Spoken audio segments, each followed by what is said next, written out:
जी, मेरा नाम doctor S Singh है और मैं पेशे से करियर सलाहकार हूँ। ये संस्था एडुकेटिव हेरिटेज जो आप देख रहे हैं, मैं इसका चेयरमैन बोलिए या संस्थापक बोलिए।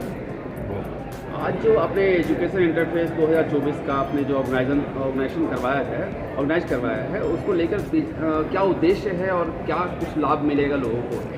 देखिए, मूलतः हमारा ये कराने का उद्देश्य या ध्येय ये है कि जो छात्र 10वीं और 12वीं पास करने के बाद अपने करियर के प्रति सजग होते हैं और वो जानना चाहते हैं कि किस क्षेत्र में करियर बनाना उनके लिए लाभकारी रहेगा और किस संस्था में क्या कोर्स पढ़ के वो अपने जीवन में सफल हो सकते हैं, उनको सही मार्गदर्शन देना ही हमारा उद्देश्य है, ध्येय है। यहाँ किन किन क्षेत्र में अभी के युवा अपना किस्मत आजमा सकते हैं? पढ़ाई के क्षेत्र में कौन कौन सा क्षेत्र ऐसे हैं? देखिए, जीवन में नौकरी करने के लिए या किसी तरह से अपने आप को इस्टेब्लिश करने के लिए दो रास्ते होते हैं। पहला तो लोग सरकारी नौकरी की तैयारी करें, जो कि मिलना थोड़ा कठिन हो गया है पिछले कुछ सालों से।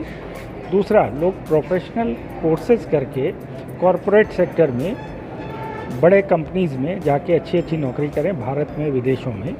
तो जो भी प्रोफेशनल कोर्सेज होते हैं वो करने के बाद स्टूडेंट्स अपने पसंद के क्षेत्र में जा कर के बड़ी बड़ी कंपनीज़ में अच्छे अच्छे पदों पर स्थापित हो सकते हैं। दो चार ऐसे प्रोफेशन बताएं जिसमें बच्चे अपना करियर बना सकते हैं। देखिए, साइंस में खास करके मैथ्स पढ़ने वाले बच्चों के लिए आजकल इंफॉर्मेशन टेक्नोलॉजी का सेक्टर बहुत बूमिंग पे है। खास करके artificial intelligence, machine learning, internet of things, cyber security, data security, इस तरह के जो कोर्सेज हैं वो हाई डिमांड में हैं और अगले 10-15 साल तक इनकी डिमांड और इनकी यूटिलिटी बढ़ती रहेगी। इसके अलावा और छोटे बड़े कोर्सेज अलग अलग फील्ड्स में, जैसे रोबोटिक्स में कोर्सेज आ गए हैं।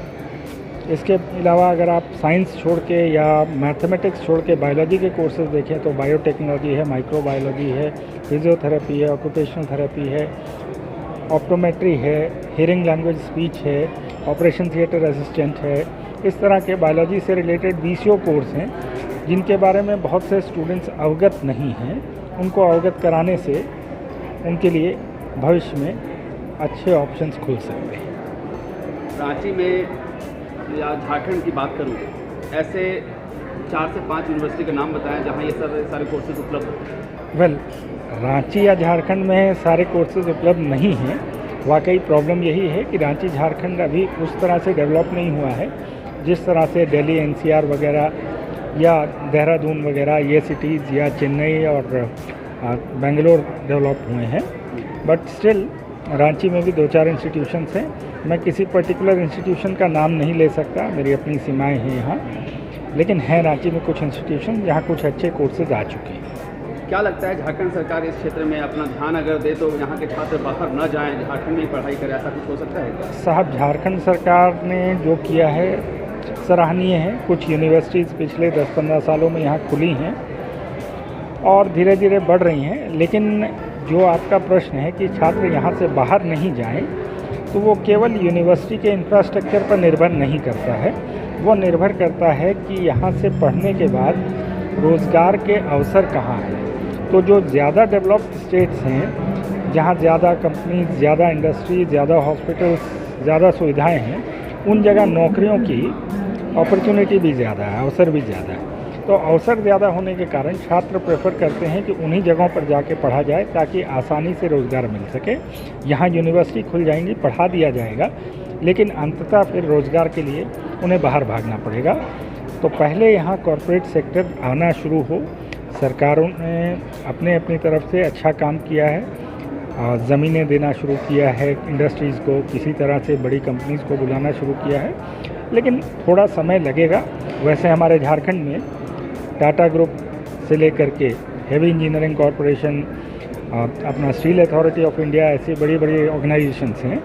लेकिन फिर भी मुझे लगता है कि थोड़ी और बड़ी कंपनीज़, कॉरपोरेट की कंपनीज़ यहाँ आनी चाहिए ताकि रोज़गार के अवसर बढ़ें। और जब रोज़गार के अवसर बढ़ेंगे तो इंस्टीट्यूशंस भी बढ़ेंगे, कोर्सेज भी बढ़ेंगे और वहाँ से निकलने वाले बच्चों को रोज़गार भी मिलेंगे।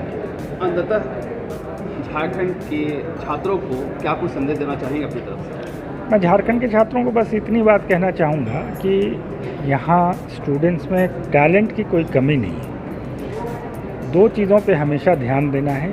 एक तो फ्यूचरिस्टिक रहना है, दूरदर्शी रहना है, ये समझ कर चलना है कि आने वाले समय में किन किन क्षेत्रों में अवसर है। दूसरा, कम्युनिकेशन स्किल पर बहुत ज़्यादा ध्यान देने की आवश्यकता है, क्योंकि दुर्भाग्य से हमारे राज्य में थोड़ा बच्चों में कम्युनिकेशन स्किल्स की प्रॉब्लम है। शुद्ध अंग्रेज़ी, शुद्ध हिंदी बोलने में बच्चे थोड़ा सा कतराते हैं या थोड़ी सी प्रैक्टिस कम है। तो ऐसा नहीं है कि कोई बच्चा अंग्रेज़ी नहीं सीख सकता है या शुद्ध हिंदी नहीं बोल सकता है, वो कर सकता है, लेकिन उसके लिए उन्हें थोड़ा मेहनत करनी होगी, थोड़ा उद्यम करना होगा। और अगर कम्युनिकेशन अच्छी हो, नॉलेज ठीक हो, तो झंडे गाड़ सकते हैं हमारे झारखंड के छात्र पूरे विश्व में। मैं सिर्फ भारत की बात नहीं करता, अमेरिका, कैलिफोर्निया तक में मैंने झारखंड के छात्रों को देखा है, अच्छे अच्छे पदों पर स्थापित हैं। और मैं चाहता हूँ कि आगे और हमारे स्टूडेंट्स नाम कमाएं पूरे देश में, पूरे विश्व में, झारखंड का, रांची का, भारत का, अपने माता पिता का नाम ऊंचा करें। बहुत अच्छी बात कही आपने। मीडिया से बात करने के लिए बहुत बहुत धन्यवाद आपका। आपका भी धन्यवाद, मुझसे बात करने के लिए धन्यवाद। नमस्कार।